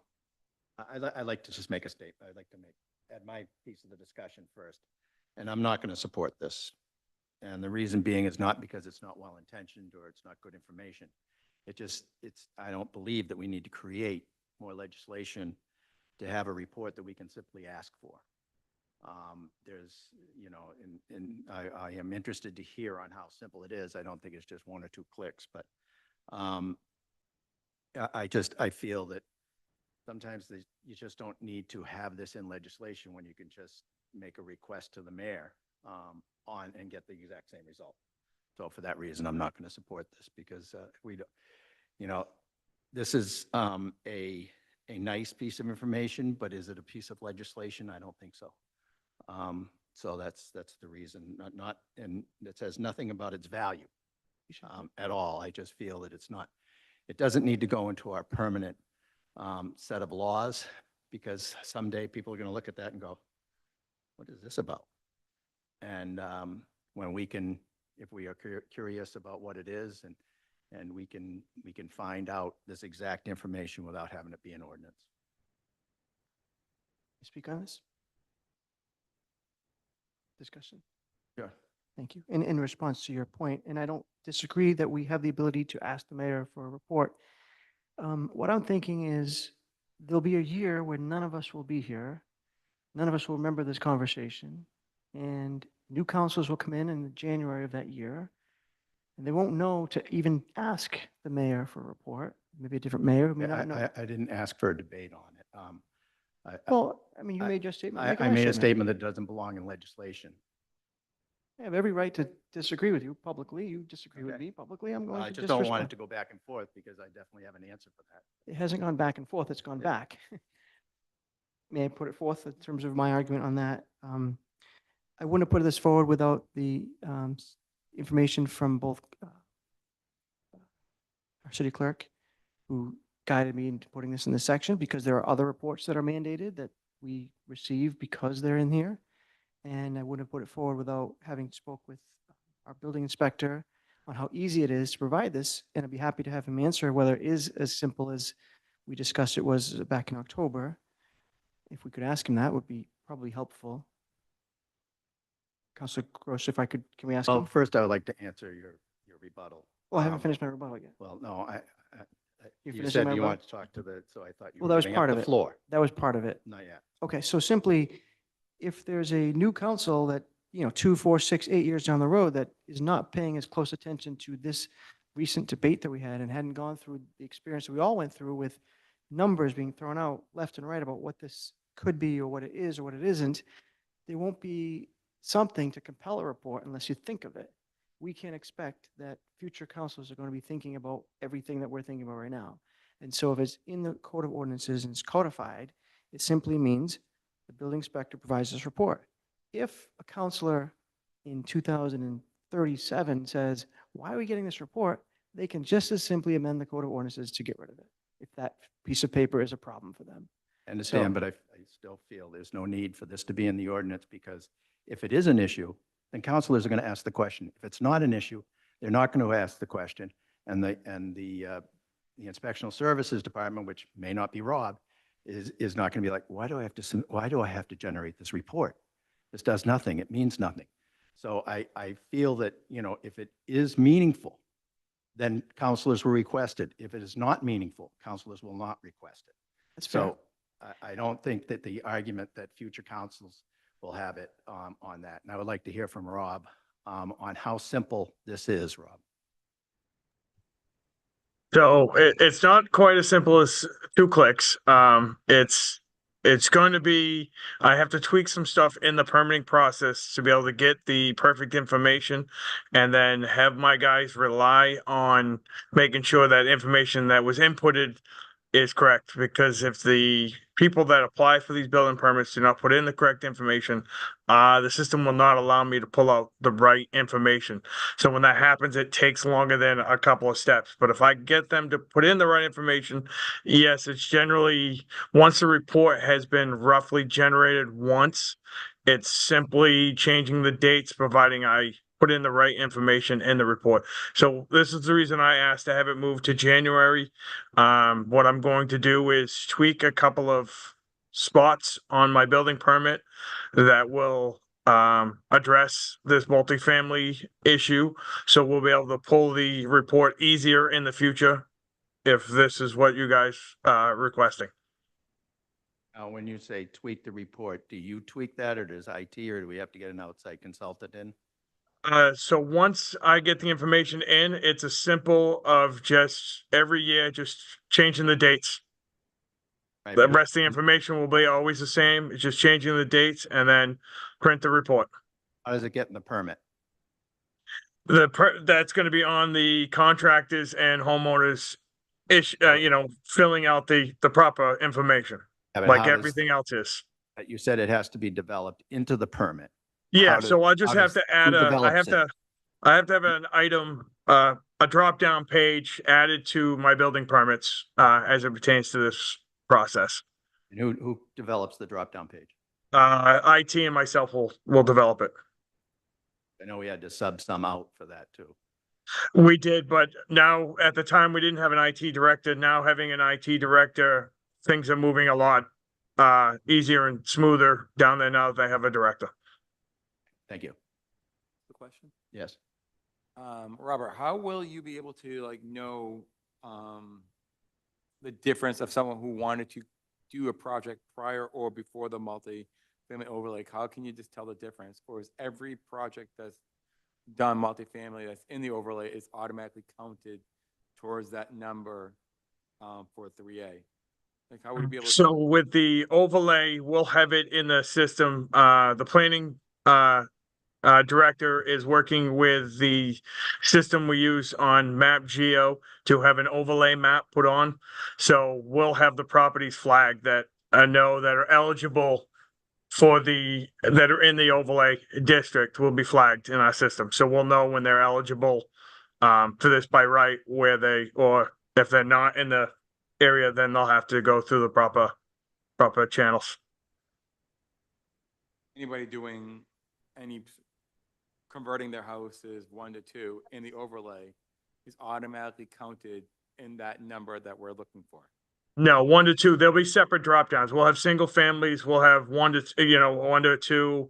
We'll have 1 to a 3, 2 to a 3. We'll have separate drop downs. All I have to do is click the right box, and my guys will have to just verify that what they're doing matches what they put in, which they do for most things in this permitting system anyway. So they have to check to verify that they're on city water or city sewer, if they're on the step system, if they have septic. These are all things that my guys have to, when they're reviewing the permit, have to review and check all this through our systems.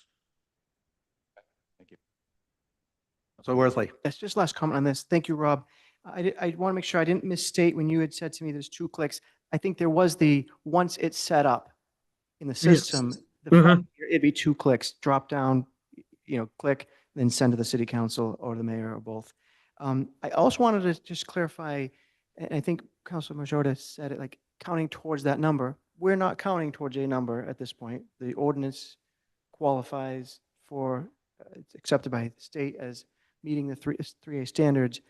If the answer is we get a report that has 0 in it, that may also compel a future council to say, well, maybe we need to do something else if their goal is to incent some multifamily houses. So there's no goal for the number. Its goal is for the data. Correct. And I'm sorry if I said goal for a number. I guess what I'm trying to say, anybody that in the overlay that does a project is going to count towards that number. Correct. Regardless of, it was a simple conversion that was already could be done through our ordinance, but even it's just got to count through the multi-lay. It's got to count for 3A no matter what they do. Correct. So if they come in with a 6-family, we're not doing that. They Right. can't do that within Yeah. that overlay. So we're not going to throw that out there to make people pay. right, I'm saying that would be a different number. It'd be a different categorization. This is a 1 to 2, 2 to 3 by right. We will just at least know how many of those units were created from the ordinance on an annual basis, or not even created, applied to be created, like this building process that may take more than a year. But again, it's just data, and it might be that it's a 0. It might be 2,270. I don't know, but I'd like to know. I think future councils would want to know that. I believe the overlay district is 3 family, so you would only be counting things that were converted to 3 family, correct? Correct. They would not be 1 to 2s do not matter. They're already by right. Right. Conversion would be 3 families only. 1 to 3 or 2 to 3. Yes. Right. Yes. So the 2 units or 1 unit. Conversion to 3 family. And that's it. So, again, that doesn't change my position. I think it's easy enough to look at what's been converted into 3 family in that district just from the permits that were pulled. So, anyway, that's my say. Nothing about the merit. I believe that this is good information to have. Any more discussion? All those in favor? Aye. Aye. Opposed? Aye. Aye. The ayes have it. 5, no. The no's were 6. no's. The no's were not Said aye ayes. too, actually. Yeah. Oh, so I said opposed. Nay. I didn't, I said it incorrectly. I changed my mind, so I am agreeing with Council Gross. You say And nay. this was a So- nay. So no, Thank you. we got it. Okay, you So, got it, okay. Yeah. It's 6 in favor, 2 opposed, and 1 absent. Thank you. Motion passes. Next order of business, Madam Clerk. For council Thank vote. you, Building Inspector Vakari. Have a good night. Sure. Thanks, guys. Have a good night, Inspector. I'll drive by and blow the horn on the way home. For council vote, old business, correction of a scrivener's error in the motion of the May 21st, 2025 P&D minutes regarding RZ 2025 number 3, GZO section 5.5, floodplain overlay district, FEMA required amendments. Okay, Council Gilman, you want to make that motion? Sure. I amend the vote to amend the P&D minutes of May 21st, 2025 on page 6 to create a scrivener's error in the motion by deleting current language North Atlantic vertical datum NAVD and adding North American vertical datum NAVD, and I so move. Second. Okay. Discussion? All those in favor? Aye. Aye. Ayes have it, 8-0. Next order of business. Decision to adopt Special Council Permit 2025 number 2, the application of HB Development Corp. For the conversion of a single family to 4 dwelling units, lesser lot area and open space per dwelling unit exceeding 35 feet in height at 900, I'm sorry, I'm going to read it from something else. Hold- Pause just a moment, please.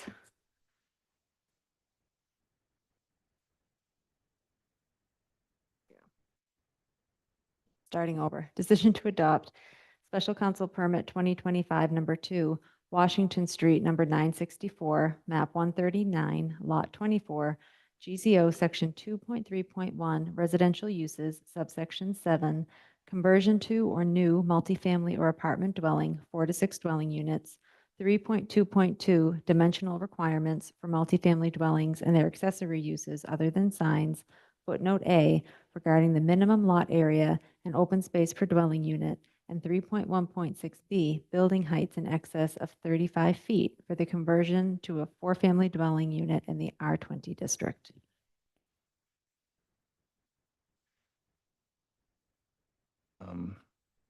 So we need a motion. Council Gilman? Move to adopt the decision for a special council permit SCP 2025-002, Washington Street, number 964, map 139, lot 24, for conversion of a 4-family dwelling unit in the R20 district, and I so move. Motion made by Councilor Gilman, seconded by Councilor Majota. Any discussion? Councilor Worthley. I just want to say for anybody who's listening at home or one person in the audience that this decision to adopt doesn't mean we just decided without lots of review that this was something we approved. There was an application, a referral to the planning board, a referral to the planning and development committee, review there, public hearing, lots of testimony, and a vote by the council. And this is just a legal step to take to say that we accept the vote that we took already, or adopt a vote that we took. Fair. Good. Thank you. Any more discussion? All those in favor? Roll call vote. Roll call. Councilor Worthley. Yes. Councilor Benson. Aye. Councilor Gilman. Aye. Councilor Grace. Aye. Councilor Gross. Aye. Councilor Majota. Aye. Councilor Memhard. Aye. Councilor Nolan. Aye. The vote is 8 in favor, 0 opposed, 1 absent. The motion passes. Okay, next order of business, Madam Clerk.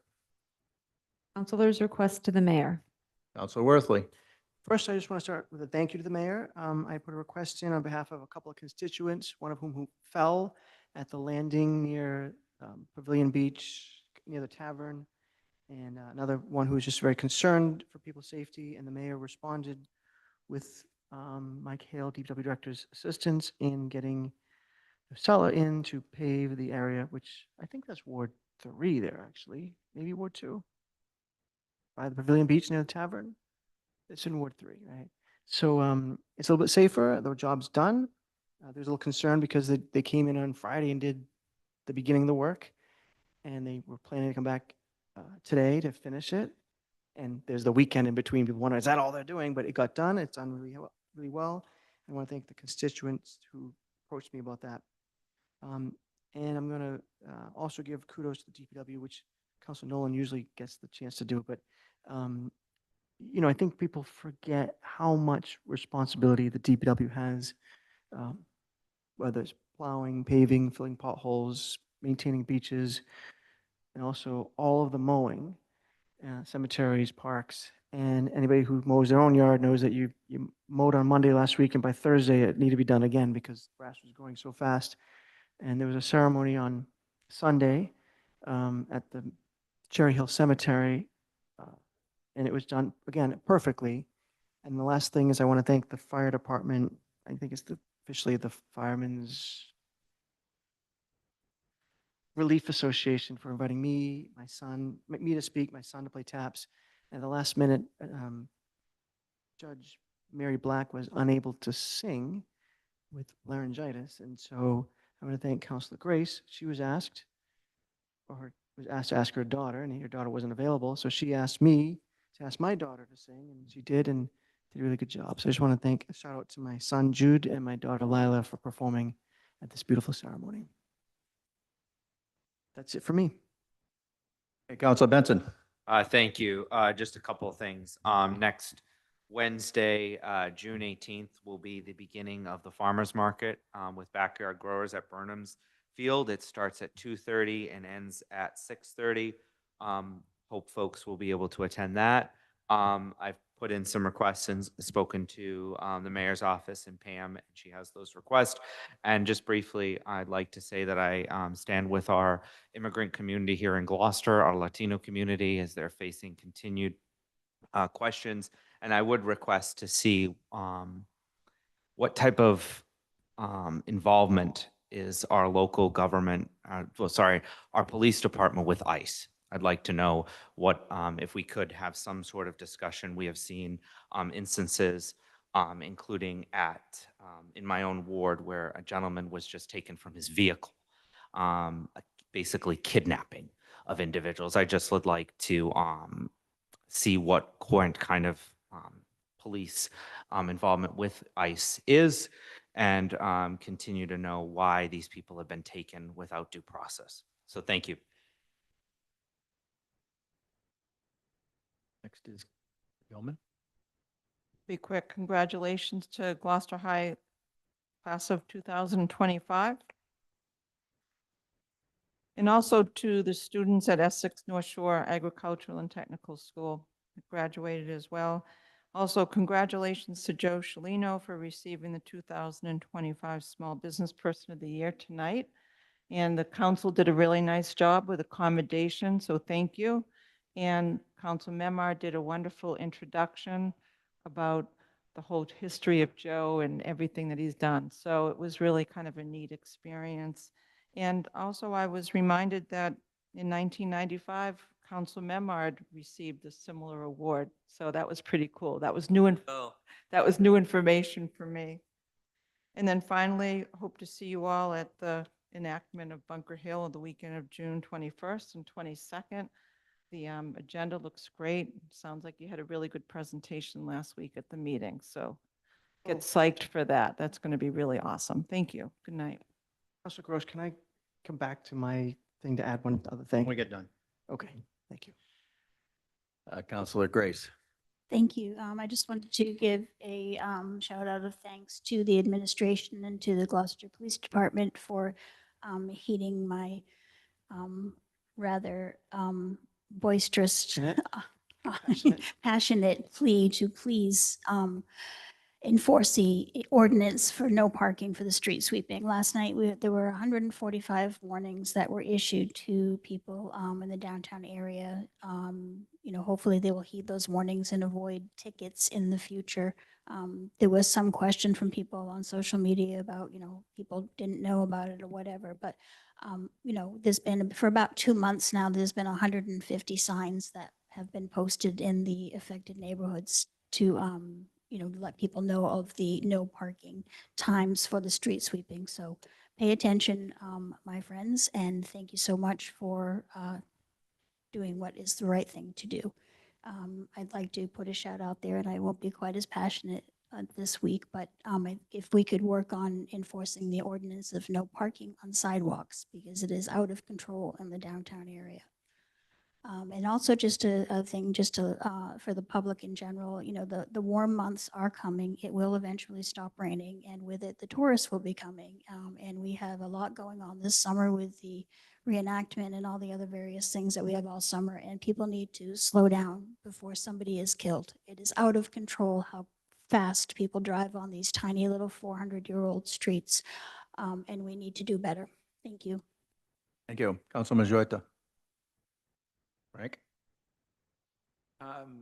If, if I can just have a conversation with, Mike or the mayor regarding the, individual for Riverview Way, just to get a, you know, what the city has told her, and then I'm going to reach out to her to get more information.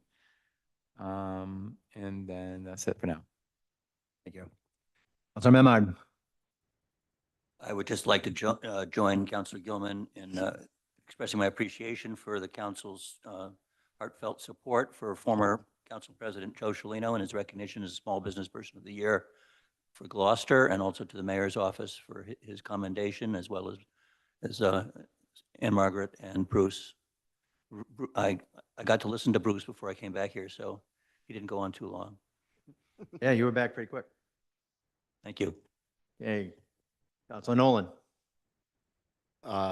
As well with my fellow counselors, I wish Joe Cellino all the best. He deserves that. He's run a great, wonderful business downtown for a lot of years, and he's certainly dedicated a lot of time to the city, and he's a great man. With that, also like to announce that we do have the Magnolia Porch Fest coming up this weekend.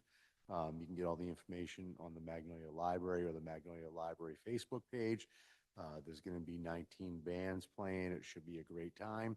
And as well as the Bunker Hill reenactment. That should be an absolute blast. Hopefully the weather holds off. Exactly. No, I'm actually hoping it's going to be a blast. And that's the 21st, 22nd, and 23rd, I think. They will be sleeping in period correct tents. There's going to be over 1,000 reenactors. It's On the offer of ice. exactly. So it should be a great time. Then we have Fiesta. We have a lot of good things coming up. Let's pray to the weather. Tourism is good for the city. Be patient with people. It helps us pay our bills. And with that being said, thank you. Thank you. Councilor Worthley? I just wanted to wish Councilor Gilman and her husband, Paul, a happy anniversary. 40.